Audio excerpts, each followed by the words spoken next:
Agad na tumunog ang kampana sa Manila Cathedral nang lumabas ang ulat na pumanaw na si Pope Francis. Kaya naman ngayong alas 9 ng umaga, pangungunahan ng Manila Archbishop Jose Cardinal Advincula ang isang requiem mass sa Manila Cathedral para kay Pope Francis. Si Gab Villegas ng PTV sa Balitang Pambansa Live. Naomi, pinagluksa ng simbahang Katolika dito sa Pilipinas ang naging pagpanaw ni Pope Francis na itinuring bilang biyayang kaloob ng Diyos para sa mga Pilipino.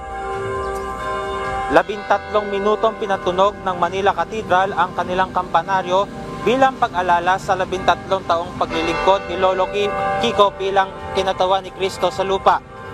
Si Manila Archbishop Jose Cardinal Advincula inalala ang naging pagbisita ng Santo Papa sa ating bansa noong 2015 kung saan ay dinamayan nito ang mga biktima ng Super Typhoon Yolanda sa gitna ng ulan sa Tacloban City. Sinabi rin ng Kardinal na kaisa ang Papa sa pagdiriwang ng 500 taon ng Kristyanismo sa ating bansa at nagpasalamat sa biyaya ng pananampalataya at hinikayat nito na ipagpatuloy na ibahagi ang pananampalatayang Katoliko sa mundo.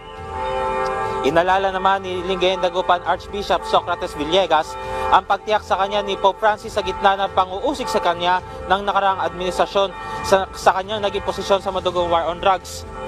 Si Caloocan Bishop at CBCB President Pablo Virgilio Cardinal David inilarawan si Pope Francis bilang pastol na nakilakbay kasama ang mga tao at sinabi rin ito na inaanyayahan niya ang lahat na maging isang simbahan na nakikinig na bukas ang tainga sa daing ng mga tao at ang puso nito sa pagpapakilos ng Espiritu. Naomi, kanina ay nilabas ng Vatican ang detalye kaugnay sa sanhi ng pagkamatay ng Santo Papa. Ayon kay Dr. Angela Arcangeli, Director ng Directorate of Health and Hygiene ng Vatican City State, stroke na sinundan ng coma at irreversible cardiovascular collapse ang sanhi ng pagkamatay ng Papa.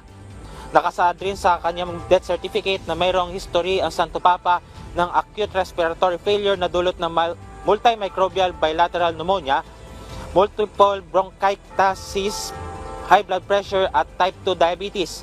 Ililibing naman si Pope Francis sa Basilica of St. Mary Major sa Pauline Chapel kung saan nakalagak ang ancient icon ng Maria Salus Populi Romani alinsunod sa kanyang spiritual testament.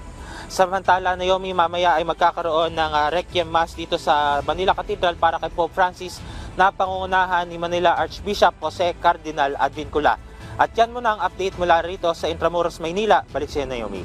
Maraming salamat, Gab Villegas ng PTV.